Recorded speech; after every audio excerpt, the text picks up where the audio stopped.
Chers abonnés, bonjour. Une minute philosophique tout à fait en lien avec ce que nous vivons. Toussaint, les mots sans les morts. La fête de la Toussaint nous a valu les présentes vacances à cheval sur un long week-end. Beaucoup confondent cette fête avec le jour des morts qui est célébré le lendemain. Alors, qu'est-ce que la Toussaint ? Ce mot fait d'abord penser à tous les prénoms du calendrier, chacun désignant un saint ou une sainte, que ce soit le calendrier de la poste ou celui des pompiers, comme ceux et celles de l'éphéméride au quotidien qui annonce le saint du lendemain.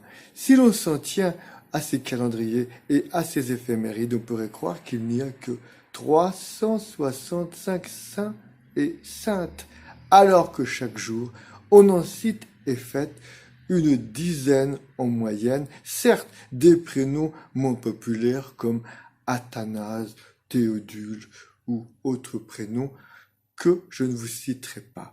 Mais un saint n'est pas qu'un prénom, alors qu'appelle-t-on un saint et comment peut-on le devenir ? Ce mot renvoie au catholicisme, Église catholique signifiant en grec assemblée universelle. Dès le IVe siècle, on a célébré les saints en hommage aux nombreux martyrs du christianisme.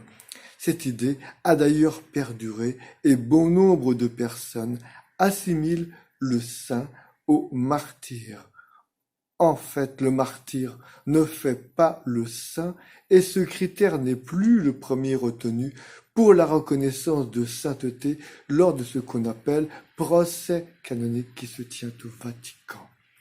Revenons à l'étymologie de ce mot martyr.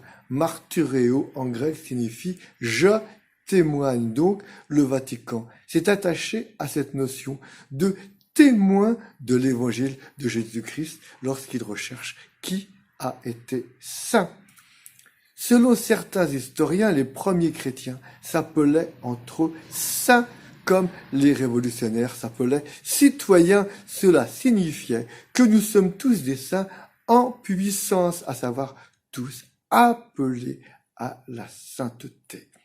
En relisant l'histoire des saints les plus célèbres, on y trouve comme point commun une expérience décisive, une rupture avec la vie dite du monde pour une vie que l'on pourrait nommer charitable et spirituelle. Citons par exemple saint François d'Assise qui courait le luxe et les plaisirs avant d'entendre la voix de Jésus et devenir le poverello d'Assise, ami des pauvres, des animaux et de toute la création, devenu aujourd'hui le saint patron de l'écologie. Plus récemment, le Vatican a fondé la reconnaissance de la sainteté sur un nouveau critère s'ajoutant aux anciens, sera nommé saint celui qui, une fois mort, aura obtenu la guérison de 2 personnes minimum l'ayant invoqué. Ce fut le cas de Jean-Paul II, par exemple. Cela ne nous dit pas exactement ce qu'est un saint de son vivant. Aussi, le pape François nous apporte quelques lumières en parlant de David et Salomon, tous deux père et fils, rois d'Israël. Ce pape nous dit que seul David mériterait d'être appelé saint, bien qu'il n'ait pas eu une vie exemplaire, puisqu'il a quand même tué ce frère Aaron pour lui prendre sa femme. Mais par la suite, il s'est repenti et il a fini sa vie, comme on dit, sur le droit chemin.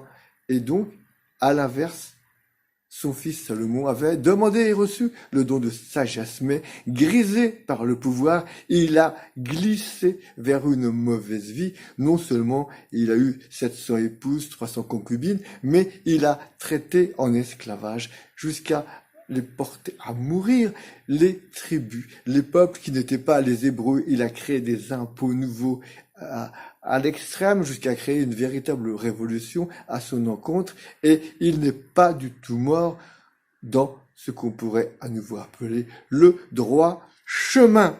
Donc, finalement, est-ce que le saint n'est pas celui qui meurt sur le bon chemin, celui du paradis, détaché de ce que pourrait résumer par le mot pesanteur, par toute pesanteur, que certains pourront appeler péché.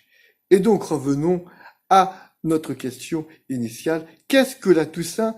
Eh bien, puisque c'est la fête de tous les saints, on a par habitude convenu que c'était la fête de chacun et de chacune. Alors, à chaque abonné, chaque auditrice et chaque auditeur, je souhaite aujourd'hui bonne fête.